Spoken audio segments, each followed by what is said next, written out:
Hi කොහොමද ඔයාලට අද උදෙන්ම නැගිටලා මම මේ මොනවද කරන්න කියලා බලන්න කලින් පොඩ්ඩක් එළියට ගිහිල්ලා බලලා එමු. ඈතින් ලාවට ඉර පායගෙන ඉන්නේ මේ වෙලාවට හරිම ලස්සනයි අහස.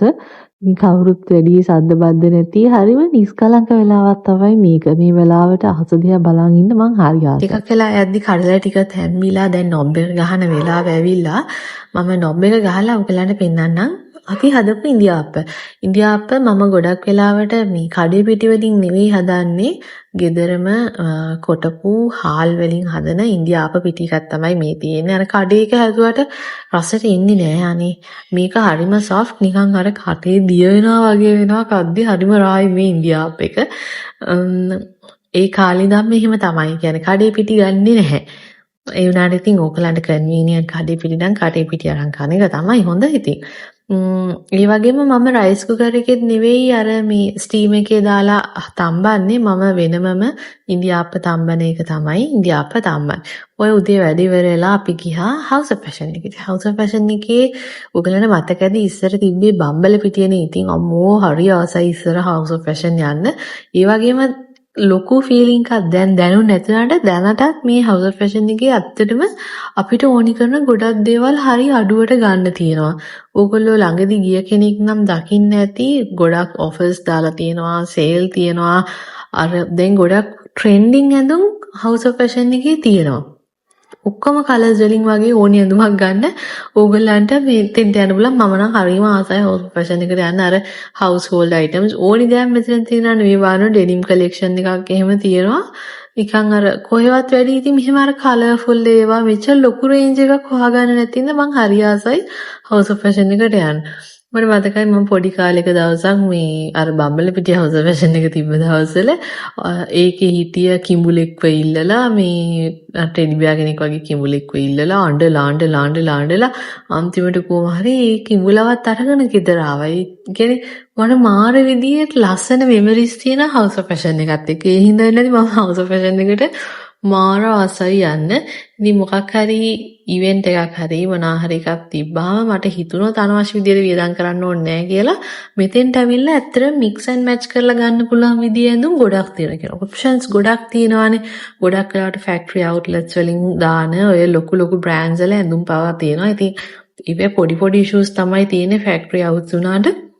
මෙතෙන්ට ඇවිල්ලා ඉතින් ෂේප් එකක් දාගන්න පුළුවන්. මම ඇත්තටම ඔය සීසන්ස් වලට ගිහිල්ලා මේ ෂොප් කරන එකෙක් නෙවෙයි. ඒ කියන්නේ දැන් අවුරුද්දට එහෙම නැත්නම් ඩිසෙම්බර් සීසන් එකට එහෙම අර ගොඩක් වෙලාවට ඔෆිස් දාන වෙලාවල් වලට ගිහිල්ලා ගොඩාක් ඇඳුම් අරගන්න කෙනෙක් නෙවෙයි.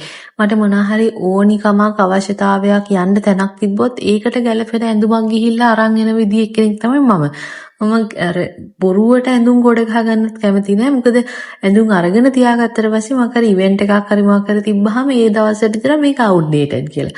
ඕම වෙච්ච හින්දා මම දැන් ගොඩක් වෙලාවට කරන්නේ මොනවා හරි තියනවා නම් ෆන්ක්ෂන් එකක් තියනවා නම් රෙකෝඩින් එකක් තියනවා නම් ඒකට ඒ වෙලාවට සුදුසු ඇඳුමක් අරගෙන එනවා මිසක් ගොඩ ගහගන්නේ නෑ දැන්.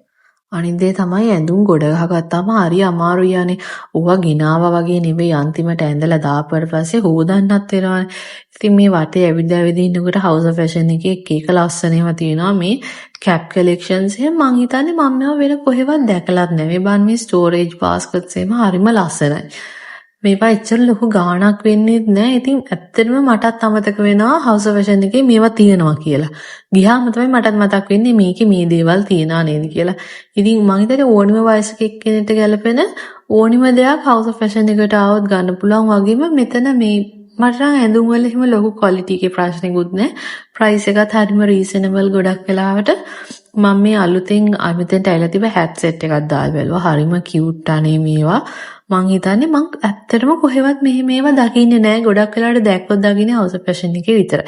ඒකේ බ්ලූ එකට වඩා මෙන්න මේ වයිට් එක හරිම ලස්සනයි කියලා මට හිතුණා. හැබැයි ගත්තේ නැහැ. මොකද මට ගන්න උවමනාවක් තිබ්බේ නැති හින්දා. ඒ වුණාට ඉතින් හැම එකම දාලා බලන්න එපා නිකන් තියෙන එකේ නේද? ඕවා කරලා ඉතින් ඇවිද මේ ඇඳුමක් ගත්තා නැතා පොඩ්ඩක් අර යන ෂොප් එකේ ඇවිදලා බලන්න මං හරි ආසයි. එතන ස්ටේෂනරි අයිටම්ස් ගෙවල් වලට ඕනේවා ඕනි දෙයක් තියෙනවා. මම ඉතින් දැන් මෙච්චර හවුස් ඔෆ් ෆැෂන් එක ගැන ඔයාලට කියන්න ඕනේ නැහැ. ඔයගොල්ලෝ හැමෝම දන්න තැනක් ඉඳලා මම වැඩි කියන්නේ යන්නේ නැහැ. ඉතින් මේ ඕගොල්ලෝ මගේ හැම වීඩියෝ එකකටම ඇත්තටම ලස්සන කමෙන්ට්ස් දානවා. thank you so much. මම මේ කමෙන්ට්ස් හරි ආසාවෙන් කියවනවා. අපි හැමෝටම වගේ ඉතින් මටත් ජීවිතේ එක තැන්වලදී ජීවිතේ පාවෙච්ච තැන් දැන් මේ රේස් එක දිව්ව ඇති කියලා හිතීච්ච තැන් වගේ ඕනිම දේවල් තියෙනවා. මං හිතන්නේ ඒවා හරි normal දේවල්. ඉතින් මේ තියෙන්නේ මම ඔය සති එක දවසක මේ ඩොක්ටර් රෂෙල් කියලා හෝමාගම තිබ්බ බ්‍රාන්ච් එකකට ගියා. ඩබල් චින් රිඩක්ෂන් ට්‍රීට්මන්ට් එකක් කියලා එකක් තිබ්බා. ඒක පොඩ්ඩක් කරගන්න. ඒක මම ඇත්තටම එක සෙෂන් එකකට විතරයි ගියේ. මම දැන් කන්ටිනියු කරනවද නැද්ද කියලා බලන්න ඕනි. ඊට පස්සේ ඒක ඉවර වෙලා අර මං බත්තර මුල්ලේ කොහෙද හොඳ රස කණ්ඩ දැන් තියෙන අහලා දාපු එක මාක් හරි වීඩියෝ එකකට ඔයගොල්ලෝ දාලා තිබ්බා මේ හවායි එකෙන් කාලා බලන්න කියලා. ඇත්තටම හවායි කැමරාවෙන් මම නාසි එකක් ගත්තේ. ඒ නාසික ඇත්තටම රසට තිබ්බා. මම එක්ස්පෙක්ට් කරෙත් නෑ හැබැයි ඒක හොඳ වෙයි කියලා. මොකද මේ ෆස්ට් ටයිම් තමයි කොච්චරවත් මේ හවායි එක ඉස්සරහින් යනවා. කවදාවත් කාලා නෑ. හැබැයි මේ පාර මට හිතුණා ඇත්තටම හවායි එකේ කෑම රසයි කියලා. හැබැයි ඉතින් රසයි කියලා කිව්වට මට ගෙදර ඇවිල්ලා මාර වතුර තිබහක් හැදුනේ. ඒතකොට මම හිතාගත්තා මේ මොනවා හරි ඉතින් මේකට දාලා ඇති කියලා මෙච්චර රස වෙන්නේ. හැබැයි ඉතින් අර හදිස්සියකට වගේ එහෙම ගිහිල්ලා කන්න නැත්තම් ගෙන්නගෙන කන්න එහෙම හොඳ තැනක්. රීසනබල් ප්‍රයිසස් උත් තියෙනවා. පල්ලෙහැ මං හිතන්නේ පබ් එකක් තියෙනවා. උඩ තමයි ෆැමිලි ඒරියා එක තියෙන්නේ. ඉතින් ඊට පස්සේ දවසක මට තිබ්බා මේ ඔස්ටින් හවුස් කියලා නේල් ස්පා එකේ අලුතෙන් ඕපන් කරපු ඉස්තටික් සෙන්ටර් එකේ ඕපනින් එකට යන්න. එතන නේල්ස් විතරක් නෙවෙයි ඉතන ඩොක්ටර්ස්ලා ඉන්නවා, තව ඊස්තටිෂියන්ස්ලා ඉන්නවා. ඉතින් අර හෙඩ් ටු ටෝ ඕනිම දෙයක් කරගන්න පුළුවන් විදිහට හදලා තියෙන තැන.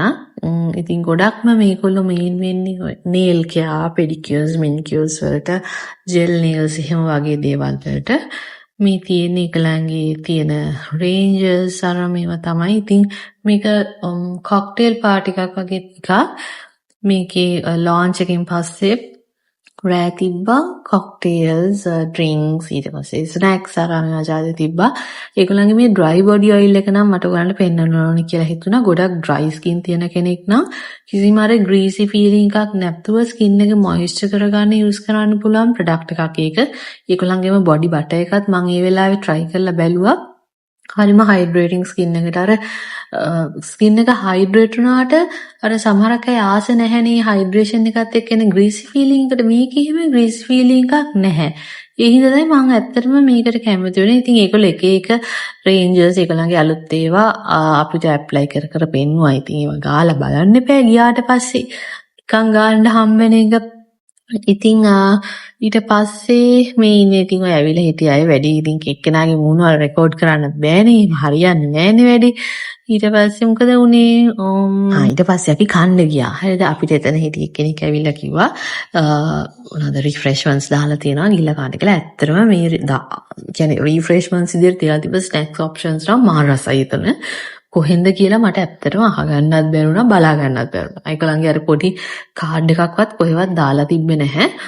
අර පෙන්නපු ස්ට්‍රෝබෙරි ටාට් එක එහෙම මාර රසයි. මේ ඉතින් ඊට පහුවෙන්දා උදේ ඔච්චර රැවිලා ආවත් ඉතින් උදේ නැගිටින්න වෙනවා. උදේ තියෙන වැඩ ටික කරගන්න. මේ අර දුම වගේ පේන්නේ මේ දුම ළමයි. මේ උදේ පාන්දර මිනිස්සු වැඩත් කරනවා. උදේ 6ට විතර කලින් මේ. මම හිතන්නේ මේ 5:45ට විතර. අහසත් හරිම ලස්සනයි. මාර ආස හිතනවානේ අහස දිහා බලන් ඉඳි මේ එන්වයරන්මන්ට් එකට මං හරි ආසයි. ඉතින් දවල් වෙලා අර එළියට බහලා වැඩ ඉවර වුණාට පස්සේ ගෙදර ඇවිල්ලා උයන්න වෙලාවක් නැහැ. ඒ හින්දා අපි ගියා මේ බත්තරමුලේ සැවින්ඩ්‍රා කියලා තැනකට. මෙතන රයිස් ඇන්ඩ් කරි ඔප්ෂන්ස් තියෙනවා. ඒකලංගෙන් රයිස් ඇන්ඩ් කරි එකක් තමයි ගත්තේ. මං හිතන්නේ ඒක කෑම එකක් 700 ගාණක් විතර වෙනවා. අර නෙළුම් කොලයකට දාලා දෙන්නේ. හරිම ෂෝක් කනේ. හරිම රසයි මෙතන කෑම. මම දන්නේ මේ ඕගොල්ලෝ කාලා තියෙනවද කියලා. මේ ෆස්ට් ටයිම් මම කන්නේ. මම මෙතන කොච්චර පාස් කරගෙන ගියත් කාලා නෑ. අර හැමදාම පුරුදු තැන්වලින් කන්නේ. ඊ උනාට මාරම රසට තිබ්බා හැම කෑමම. හරිම රසනෙට හම්බ වෙනවා මේ දුන් දානවා කෑමකින්. ඉතින් මේ මෙතන චිකන් තියෙනවා, කරි චිකන් තියෙනවා, තව පෝක් තියෙනවා. ඔය එක එක මීට් අයිටම්ස් තියෙනවා. ඉස්සෝ දැල්ලෝ එහෙම ඒවාත් තියෙනවා. සමහර දවස්වල සමහරක් ඒවා නැහැ. ඉතින් මම බත් එකත් එක්ක ගත්ත පෝටලේ ඔයකුත් මං පෝටලෝ බොන්න හරි ආසයි. පෝටලෝ එක හරි රහයි යන්නේ. ඕගොල්ලෝ තාස ඇති පෝටලෝ බොන්න. දැන් ගොඩක් අය නම් ඉතින් ඔය කාබනේටඩ් ඩ්‍රින්ක්ස් බොන්නේ නැහැ. මමත් එහෙම වැඩි බොන්නේ නැහැ. හැබැයි ඉඳලා හිටලා ඉතින් එකක් බොනවා.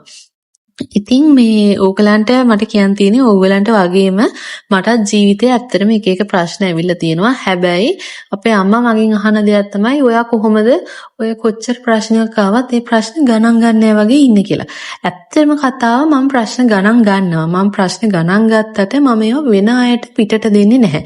මම ඒවා මගේ හිත ඇතුළෙම තියාගෙන ඒවට හොයන්න පුළුවන් විසඳුමක් හොයාගන්න එක තමයි මම ගොඩක් වෙලාවට කරන්නේ.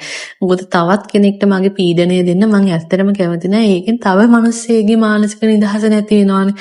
ඒ වගේම තමයි මම ගොඩක් වෙලාවට යාළුවෝ එහෙමත් නැත්නම් නෑදෑයෝ කියන අය ඉක්මනට අතාරින જાතිය කෙනෙක්. මට දේවල් ඉක්මනට එපා වෙනවා. ඒ ඇයි කියලා කියන්නේ මම දන්නේ මට තේරුණොත් කෙනෙක් ෆේක්. එයාට මං ගැන තියෙන ඇත්තම ආදරයක් නෙවෙයි, ඇත්තම යාළුකමක් නෙවෙයි. මෙයා මේ බොරුවට මාත් එක්ක ඉන්නේ කියලා මම කට් ඔෆ් කරනවා මගේ ජීවිතෙන්. ආයේ කිසිම රීසන් එකක් බලන්නේ නැතු. මං දන්නේ ඒක වැරදිද කියලා. ඉස්සර කාලේ අය කියනවා ඒ ක්‍රමේ හරියන්නේ නැහැ. අපිට ජීවිතේ ඕනිම තැනකදී ඕනිම කෙනෙක් ඕනි වෙනවා කියලා. හැබැයි ඉතින් මම ඒකට ඇග්‍රී වෙන්නේ නැහැ. මම කරන්නේ මට කෙනෙක්ව සෙට් වෙන්නේ නැත්නම් එයා මගේ ජීවිතෙන් අයින් කරන එක. හැබැයි එහෙම කරන ගත්තට පස්සේ මට තේරුණා මගේ ජීවිතේ හරි නිකන් මානසික නිදහස මගේ වැඩි වෙලා කියලා. මට හිතන්න දෙයක් නැහැනේ. මම බිලීව් කරන දෙයක් තමයි එක තැනකදී මට අකමැති මිනිස්සෙක් මම මේ මාසයට කිසිම දෙයක් නොකර මට අකමැති වුණා නම් මිනිස්සේ ඒ මිනිස්සයා ඊට පස්සේ මාට කැමති වගේ රඟපාන්නේ බොරුවට. මම ඒක හරියට විශ්වාස කරන දෙයක්. ඉතින් මන් දන්නේ මේ දේවල් ඕගොල්ලන්ට කොහොමද දැනෙනවද කියලා. හැබැයි මම නම් මගේ මානසික නිදහස වෙනුවෙන් මිනිස්සු සම්බන්ධකම් එහෙමත් නැත්නම් කොච්චරම ළඟ දෙයක් වුණත් අතාරින්න ලෑස්ති. මොකද මට හැම දෙයකටම වඩා වටින්නේ මගේ මානසික නිදහසයි මගේ මානසික සුවය. මේ දේ අපි එක එක්කෙනාට හරිම සබ්ජෙක්ටිව් වෙන්න පුළුවන්. සමහරක් වෙලාවට ඔයාට කොච්චර මානසික පීඩනයක් දෙන තැනකින් උනත් එක්සිට් වෙන්න බැරුව ඇති. හැබැයි මොනවාම හරි විසඳුමක් අපි හිතුවොත් අපිට නැති වෙන්නේත් නැහැ.